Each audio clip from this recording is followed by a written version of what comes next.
Sebenarnya siapa sih Londo Ireng? Orang-orang Indonesia yang senang mengabdi dan berbakti kepada bangsa lain. Itu yang dulu kita sebut Londo Ireng. Ikut Belanda perang lawan kita. Londo-londo Ireng ini. Sampai sekarang masih ada. Hanya dia sekarang pakai baju lain kan.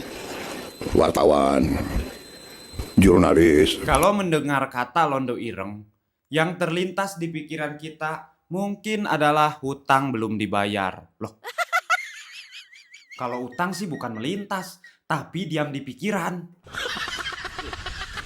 Maksudnya, kalau mendengar kata Londo Ireng, mungkin yang terlintas di dalam pikiran kita adalah pribumi yang membela penjajah atau yang dikatakan pengkhianat bangsa. Tapi tahukah kalian, ternyata sejarah tidak sesederhana itu. Bahkan istilah Londo Ireng memiliki cerita yang jauh lebih panjang daripada yang selama ini kita dengarkan. Lalu, siapa sebenarnya mereka? Dan kenapa nama Londo Ireng masih sering dipakai sampai sekarang? Nah, dan sebelum kita lanjut ke ceritanya, transfer dululah. Loh, maksudnya kita lihat dulu intronya. Maaf saudara-saudara, saya belum punya intro. Jadi kita langsung saja ke ceritanya. Oke? Untuk memahami Londo Ireng, kita harus kembali ke masa ketika Indonesia masih bernama Konoha. Maksudnya ketika Indonesia masih bernama Hindia Belanda. Saat itu kan Belanda menguasai wilayah yang sangat luas. Namun, ada satu masalah yang besar. Mereka kekurangan tentara. Karena sebagian tentaranya sedang urus koperasi Desa Merah Putih. Tidak seperti itu pastinya ya. Akan tetapi saat itu memang Belanda kekurangan tentara. Sementara perlawanan rakyat terjadi di berbagai banyak daerah. Mulai dari Jawa, Sumatera, Kalimantan, hingga Sulawesi. Belanda membutuhkan lebih banyak pasukan. Dan dari sinilah kisah Londo Ireng dimulai. Pada abad ke-19, Belanda mulai banyak merekrut tentara dari Afrika Barat.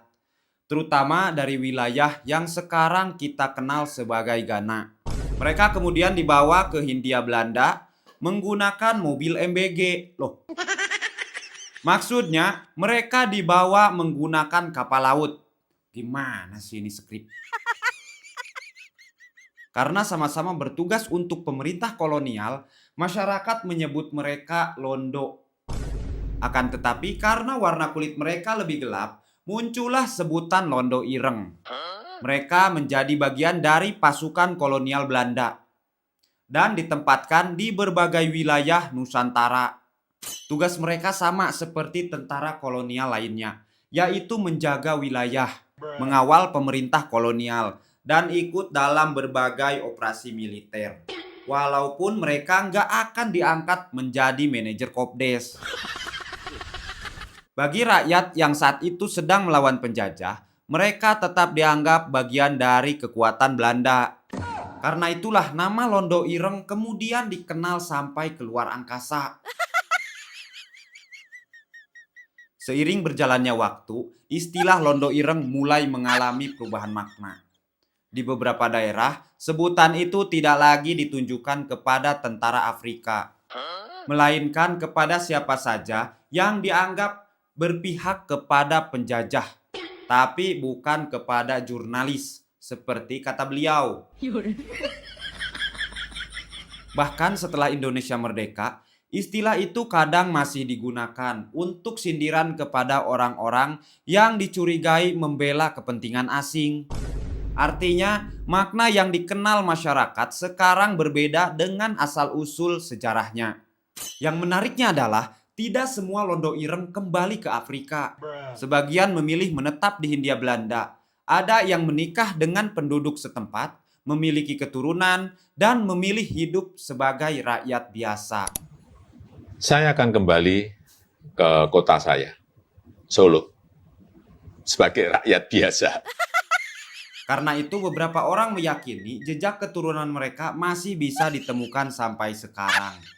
Wih, bibit-bibit pengkhianat nih. Dan ketika masa kolonial Belanda ini berakhir, peran pasukan ini pun ikut berakhir.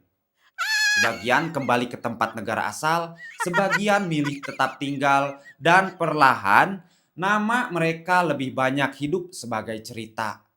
Namun, makna istilah Londo Ireng terus berubah mengikuti perkembangan zaman. Hari ini kalau kita mendengar seseorang disebut Londo Ireng, belum tentu yang dimaksud adalah tentara Afrika pada masa kolonial. Seringkali istilah itu sudah berubah menjadi ungkapan atau sindiran, seperti yang dikatakan beliau di awal. Kalau menurut kalian, apakah istilah Londo Ireng masih relevan digunakan sampai sekarang? Atau kalian mending pilih istilah baru yaitu Hei, antek-antek asing. coba tulis pendapat kalian di jidatnya masing-masing. Dan jangan lupa transfer dulu lah. Loh, maksudnya subscribe dulu lah.